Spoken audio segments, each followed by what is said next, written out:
1997 में Robert Kiyosaki ने एक बुक लिखी। इस बुक ने आते ही मार्केट में धूम मचा दी और बन गई एक best selling book. Robert Kiyosaki के दो पिता थे, एक तो उनके रियल फादर जिन्हें वे पुअर डैड कहा करते थे यानी गरीब पिता, और उनके फ्रेंड माइक के पिता को वो अपना मुंह बोला पिता मानते हैं और उन्हें वे कहते हैं रिच डैड। उनके जो रियल फादर है वो काफी पढ़े लिखे हैं, वो एक कॉलेज में प्रोफेसर है, लेकिन उनकी पूरी जिंदगी में पैसों को लेकर बहुत ही ज्यादा स्ट्रगल रहा और यही वजह है कि रॉबर्ट उन्हें पुअर डैड कहते हैं। और वहीं दूसरी ओर इनके जो मुंह बोले पिता हैं वो कम पढ़े लिखे हैं, लेकिन फिर भी वो एक बहुत बड़े बिजनेसमैन है और एक कामयाब इंसान है, और इसी वजह से रॉबर्ट उन्हें कहते हैं रिच डैड। रॉबर्ट कियोसाकी अपनी book rich dad poor dad में बताते हैं कि जब वे 9 साल के थे तो स्कूल में दूसरे अमीर बच्चों को देखकर उनके मन में भी अमीर बनने की तमन्ना होती थी, और इसीलिए एक दिन उन्होंने अपने पुअर डैड से पूछा कि अमीर कैसे बना जा सकता है। लेकिन उनके जो रियल फादर थे पुअर डैड, उनके पास इसका कोई जवाब नहीं था, और उन्होंने कहा कि तुम अपने दोस्त माइक के पिता से इसका जवाब पूछो, क्योंकि वो तुम्हें इस सवाल का जवाब अच्छी तरह से दे सकते हैं। और फिर रॉबर्ट अपने रिच डैड के पास जाते हैं और उनसे अपना सवाल पूछते हैं, और वहीं से रॉबर्ट की फाइनेंशियल एजुकेशन का एक बहुत ही महत्वपूर्ण सिलसिला शुरू होता है। उनके रिच डैड उन्हें लाइफ के डिफरेंट स्टेजेस पर अमीर बनने के लिए और हमेशा अमीर बने रहने के लिए कुछ इंपॉर्टेंट लेसन बताते हैं, और इसी के साथ इस बुक में वो कई सारी चीजें बताते हैं, जैसे कि पैसों को किस तरह से मेंटेन करना चाहिए, पैसों को काम पर कैसे लगाएं, और ऐसी कौन सी गलतियां हैं जिसकी वजह से गरीब हमेशा गरीब ही रहता है। और इसके अलावा वो बताते हैं कि अगर गरीब इंसान भी इसमें बताई हुई बातों को फॉलो करे तो वो भी जल्दी से अमीर बन सकता है। तो अब हम बात करते हैं उन इम्पोर्टेंट लेसन के बारे में। तो नंबर 1 यहाँ पर आता है कि अमीर लोग कभी भी पैसों के लिए काम नहीं करते।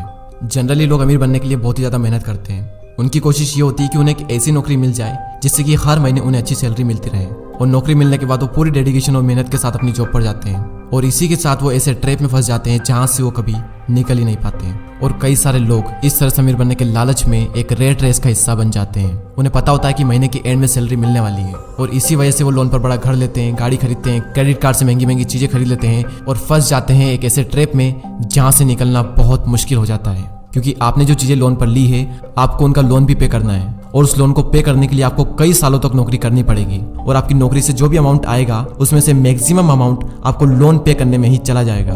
और इसी तरह से कई सारे लोगों की जिंदगी लोन पे करने में और नौकरी करने में ही निकल जाती है। अब सवाल ये आता है कि पैसों के लिए काम ना करें तो क्या करें। अमीर लोग जो होते हैं वो पैसों के लिए काम नहीं करते, वो कुछ ऐसा करते हैं जिसकी वजह से पैसा उनके लिए काम करता है, और वो क्या ऐसा करते हैं इसका जवाब आपको आने वाले कुछ पॉइंट्स में मिल ही जाएगा। लेसन नंबर 2, लोगों को फाइनेंशियल एजुकेशन सिखाना क्यों जरूरी है। दूसरे लेसन में रिच डैड ये सिखाते हैं कि इंसान के लिए पैसों की समझ बहुत ही ज़्यादा ज़रूरी है, लेकिन आमतौर पर दुनिया के हर देश में हर तरह की पढ़ाई होती है सिवाय फाइनेंशियल एजुकेशन के। ऐसा इसलिए क्योंकि एक सिस्टम बना हुआ है कि खूब पढ़ो, अच्छे नंबर लाओ और फिर एक अच्छी नौकरी करो। पर सच्चाई यह है कि किसी भी तरह की जॉब आपको कभी भी अमीर नहीं बना सकती। मान लीजिए कि कोई भी इंसान बहुत पढ़ लिख कर मेहनत करके डॉक्टर या इंजीनियर तो बन जाता है, लेकिन वो भी 9 to 5 की नौकरी के चक्रव्यूह में फंसकर रह जाता है, जैसा कि हमने फर्स्ट पॉइंट में बात की थी। और इसी 9 to 5 के चक्रव्यूह से बाहर निकलने के लिए रिच डैड ने एसेट्स और लायबिलिटीज के बारे में बताया है। एसेट्स उन चीजों को कहते हैं जो आपकी जेब में पैसा डालती है, और लायबिलिटीज उन सब चीजों को कहते हैं जो आपकी जेब से पैसा निकालती है। एग्जाम्पल के लिए अगर आपने अपने किसी घर को रेंट पर दिया है तो उसे हम कहते हैं एसेट्स, क्योंकि वो घर आपकी जेब में पैसा डाल रहा है। और वहीं दूसरी ओर अगर आप एक न्यू कार लोन पर लेते हैं तो उसे हम कहते हैं लायबिलिटीज, क्योंकि वो कार आपकी जेब से पैसे निकाल रही है। और अमीर बनने के लिए सबसे ज्यादा जरूरी चीज है कि आप एसेट्स खरीदें और लायबिलिटीज को जितना हो सके उतना कम करें। और ये सब बातें आपको दुनिया के किसी भी स्कूल में नहीं सिखाई जाती, क्योंकि वहां पर तो सिर्फ आपको अच्छी जॉब को हासिल करने के बारे में ही सिखाया जाता है। ये कभी भी नहीं सिखाया जाता कि अपने पैसों को ग्रो कैसे कराया जाए, और इसीलिए फाइनेंशियल एजुकेशन का सीखना बहुत ही जरूरी है। थर्ड लेसन है कि अपने काम से काम रखो। इस लेसन में रिच डैड ने बताया है कि काम से जॉब करने वाला इंसान कोई भी ऐसा दूसरा काम कर सकता है जो उसकी इनकम को बढ़ाए। इसके लिए जरूरी नहीं है कि शुरुआत बड़े लेवल से ही की जाए, क्योंकि हर किसी के पास इतना पैसा नहीं होता। आप अपनी नौकरी करते हुए भी अपना कोई भी पसंदीदा काम कर सकते हैं। एग्जाम्पल के लिए कोई इंसान स्कूल में टीचर है तो वो उसका प्रोफेशन है, ना कि उसका बिजनेस।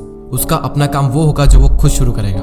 एक बार मैकडोनल्ड के फाउंडर क्रोक MBA के स्टूडेंट की क्लास में स्पीच दे रहे थे। स्पीच के दौरान क्रोक ने वहां पर मौजूद स्टूडेंट से पूछा कि क्या आपको पता है कि मैं क्या बिजनेस करता हूँ। तो सभी स्टूडेंट ने यही कहा कि आप हैमबर्गर के बिजनेस में हैं, और ये जवाब सुनकर क्रोक को हंसी आ गई। फिर उन्होंने कहा कि मैं हैमबर्गर के बिजनेस में नहीं हूँ, क्योंकि मेरा काम रियल एस्टेट का है। ऐसा इसलिए क्योंकि जब भी कोई मैकडोनल्ड की फ्रेंचाइजीज खरीदना चाहता है तो फिर उसे उस जमीन की खरीदारी भी करनी पड़ती है। तो वहाँ रियल एस्टेट बिजनेस, और आप खुद देख लो आज पूरे वर्ल्ड में मैकडोनल्ड रियल एस्टेट का सबसे बड़ा एम्पायर बनकर खड़ा है। तो रिच डैड रॉबर्ट कियोसाकी को सिखाते हैं कि कैसे आज ज्यादातर लोग बाकी सबके लिए तो काम करते हैं लेकिन खुद के लिए नहीं करते। इसलिए इंसान को चाहिए कि अपना फोकस खुद पर भी करें, लेकिन इसका मतलब ये बिल्कुल भी नहीं है कि आप अपनी नौकरी छोड़ दें। वो तो ये कहना चाहते हैं कि आप अपनी नौकरी के साथ साथ आप अपने एसेट वाले पहलू को भी मजबूत करने पर फोकस करें। नेक्स्ट लेसन यहाँ पर आता है कि सीखने के लिए काम करें, पैसों के लिए नहीं। रॉबर्ट कियोसाकी अपनी बुक में बताते हैं कि एक बार सिंगापुर में उनका इंटरव्यू एक फीमेल जर्नलिस्ट ने लिया था। और उसने उन्हें यह बताया कि उनका सपना भी एक बेस्ट सेलिंग राइटर बनने का था, लेकिन वो नहीं बन पाई। उस महिला के लिखने का तरीका काफी अच्छा था और रॉबर्ट ने उसके कई सारे लेख पढ़े भी थे, तो इसलिए रॉबर्ट ने उस महिला को सेल्स ट्रेनिंग का कोर्स करने की राय दी। लेकिन ये सुनकर वो महिला नाराज हो गई, क्योंकि वो बहुत ज्यादा पढ़ी लिखी थी और उसके पास में इंग्लिश लिटरेचर में मास्टर डिग्री थी और उसके हिसाब से सेल्स का काम सीखना उसके स्टैंडर्ड का नहीं था।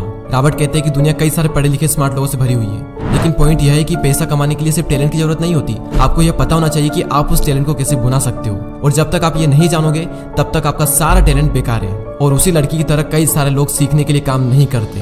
अगर वो महिला सेल्स की ट्रेनिंग सीख ले तो हो सकता है कि वो महिला आने वाले टाइम में बेस्ट सेलिंग राइटर भी बन जाए, लेकिन वो नहीं सीखती है और इसीलिए गरीब हमेशा गरीब ही रहता है और अमीर लोग सीखने के लिए काम करते हैं और सीख करके अमीर और अमीर बन जाता है। रॉबर्ट कियोसाकी बताते हैं कि उनके जो पुअर डैड थे उन्हें हमेशा अपनी नौकरी की चिंता रहती थी, लेकिन उनके जो रिच डैड थे वो सीखने पर ज्यादा जोर देते थे, क्योंकि उनका मानना यह था कि अमीर बनने के लिए जिंदगी में कई सारी चीजें सीखनी पड़ती है। और यही इन दोनों में सबसे बड़ा फर्क था। लेसन नंबर 6, रुकावटों और बाधाओं को पार करना।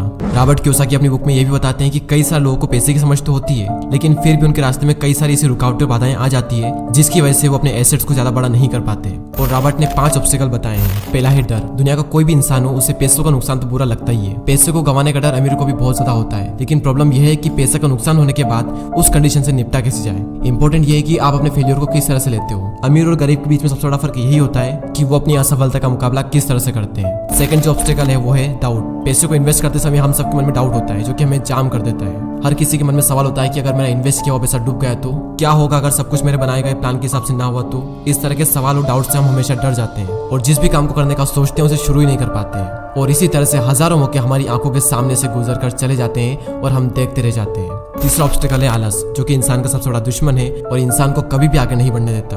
रॉबर्ट कहते हैं कि जो लोग सबसे ज्यादा बिजी होते हैं असल में वही लोग सबसे ज्यादा आलसी भी होते हैं। जिंदगी में हर टाइम पैसों के लिए काम करने वाले लोगों को यह बात समझनी चाहिए कि किसी भी चीज की अति गलत होती है। और अभी रिसेंटली आलस को दूर करने पर भी मैंने एक वीडियो बनाया है, तो अगर उस वीडियो को आपने नहीं देखा है तो प्लीज उस वीडियो को भी जरूर देखें। चौथा ऑब्स्टिकल है बुरी आदतें। रॉबर्ट कहते हैं कि अगर दो लोगों में कंपैरिजन किया जाए तो उनकी आदतों में बहुत ज्यादा फर्क होता है। साथ ही रॉबर्ट ये कहते हैं कि वो सबसे पहले खुद को पैसे देते हैं और इसी वजह से वो खुद को फाइनेंशियली और इमोशनली ज्यादा मजबूत महसूस करते हैं। उनके कहने का मतलब ये है कि हर महीने जब आपके पास में पैसे आते हैं तो सबसे पहले अपने सेविंग और इन्वेस्टमेंट के पैसों को अलग कर दें और उसके बाद अपने बिल्स वगैरह चुकाएं। तो अगर अमीर बनने की ख्वाहिश आपके मन में है तो ये आदत आपको डालनी ही पड़ेगी, भले ही हर महीने आपके पास कम ही पैसा क्यों ना आए। तो पहले खुद को पे करो और उसके बाद में दूसरे काम करो, और इससे आपके 2 फायदे होंगे। पहला तो आपका पैसा भी बढ़ेगा और दूसरा आपके सामने कमाई के कई सारे अवसर आएंगे और आप उनका फायदा भी उठा सकेंगे। फिफ्थ ऑब्स्टिकल है अहंकार यानी ईगो। रिच डैड यह भी कहते हैं कि कुछ लोगों में अहंकार बहुत ही ज्यादा होता है और इसका यूज वो अपनी अज्ञानता को छुपाने के लिए करते हैं। वो कहते हैं कि मुझे जो भी नॉलेज है मैं उसी की बदौलत पैसे बनाने में कामयाब होता हूँ, और जो चीजें मैं नहीं जानता उनकी वजह से मैं अपने पैसों को गवा देता हूँ। इसलिए अगर किसी चीज की जानकारी आपको अच्छे से नहीं है तो अपनी ईगो को साइड में रखकर उस चीज को अच्छे से सीखें। अगर आप ये करते हो तो आप एक बहुत बड़े नुकसान से बच सकते हो। चलिए अब हम इस वीडियो की समरी देख लेते हैं। तो सबसे पहले हमने बात की कि रॉबर्ट के 2 पिता थे, एक गरीब पिता और एक अमीर पिता, और अपनी 30 साल की लाइफ में उन्होंने अपने रिच डैड से जो कुछ भी सीखा वो उन्होंने अपनी book rich dad and poor dad में बताया है। तो नंबर 1 लेसन था अमीर लोग पैसों के लिए काम नहीं करते। नंबर 2 था लोगों को फाइनेंशियल एजुकेशन सिखाना क्यों जरूरी है, और इस पॉइंट में हमने बात की थी कि अगर आपको अमीर बनना है तो आपको एसेट्स खरीदने पड़ेंगे और लाइबिलिटीज को कम करना पड़ेगा। लेसन नंबर 3 अपने काम से काम रखो। लेसन नंबर 4 सीखने के लिए काम करें, पैसों के लिए नहीं। और लास्ट पॉइंट था रुकावट और बाधाओं को पार करना, और इस पॉइंट में रॉबर्ट कियोसाकी ने 5 ऐसे ऑब्स्टिकल बताए थे जिसकी वजह से आप अपने एसेट्स को बड़ा नहीं कर पाते। और वो 5 ऑब्स्टिकल कुछ इस तरह: डर, डाउट्स, आलस, बुरी आदतें और ईगो।